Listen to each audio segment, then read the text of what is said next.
I'm in the first, year since stage 4 diagnosis, so a lot of this is still really raw for me.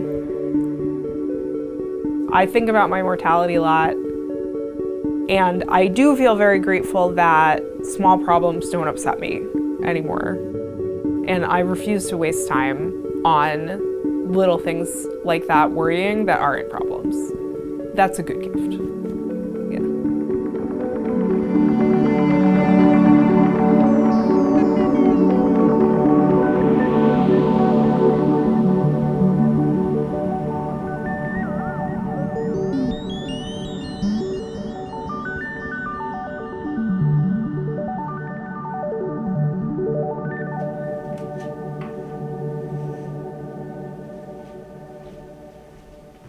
Today's 6 months since my spinal fusion surgery.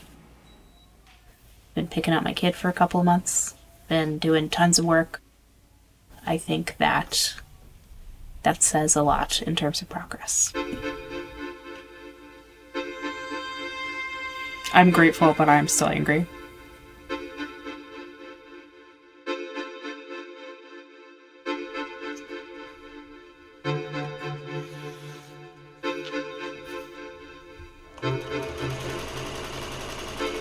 As part of this project, I've talked to 17 different cancer survivors.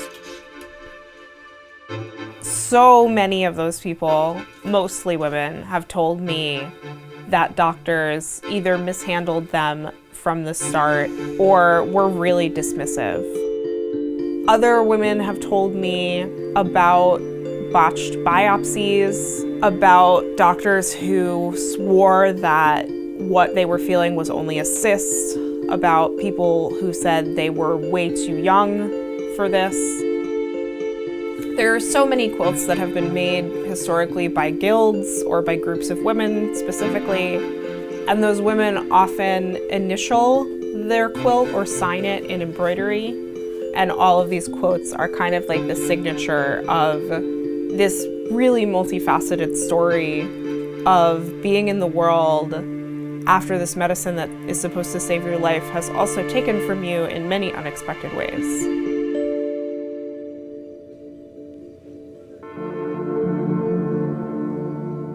I was originally diagnosed stage 2. I went through 16 rounds of chemo and 33 radiations. I had surgery. I'm flat on my left side. I just had my breast amputated.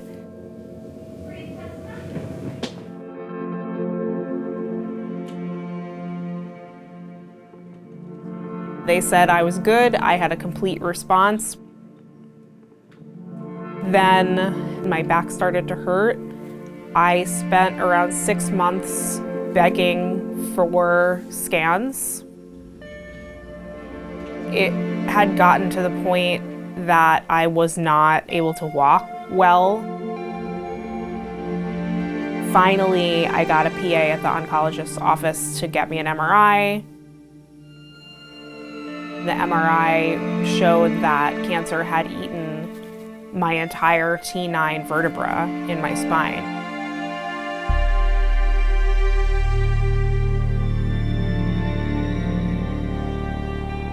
Five vertebrae were fused in my back. And now I'm on a drug called Enhertu, and I'll have that indefinitely until it stops working. I'm still feeling all kinds of different ways about it, and I will be forever.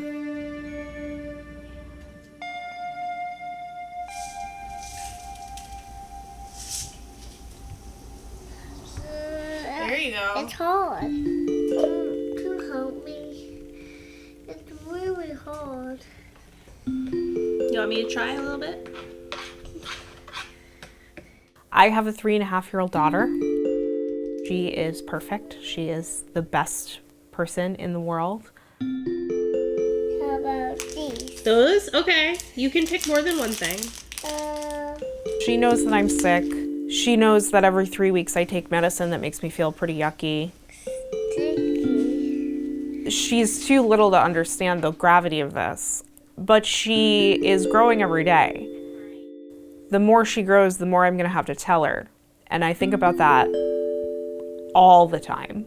how can I tell this story to her in a way that she will understand, but will also make her feel like she's gonna be okay no matter what, because she is.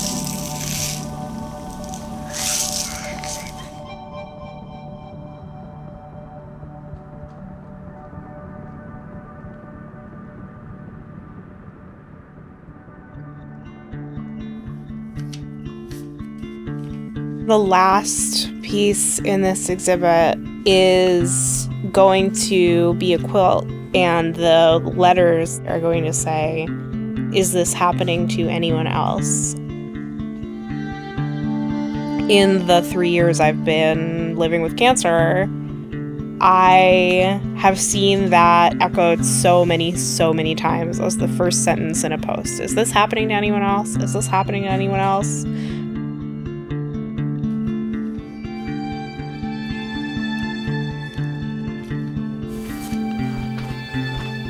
I'm so sick of making these.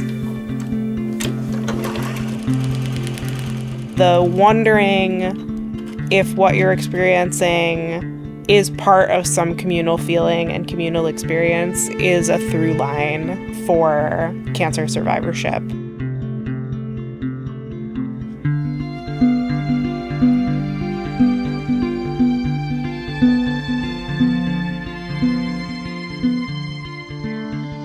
I feel like there are a lot of cancer stories about overcoming, about war and beating. And when the war is inside you, when the war is happening inside you, you don't go home from the war. And I think that that must be seen.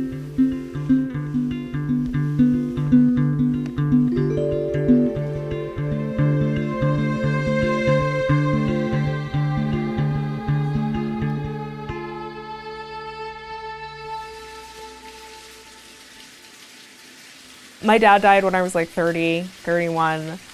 You know, I talk to him all the time.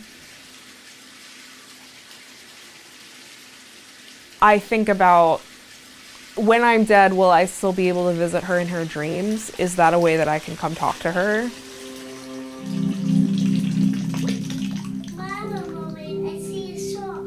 Oh no, is he a night shark?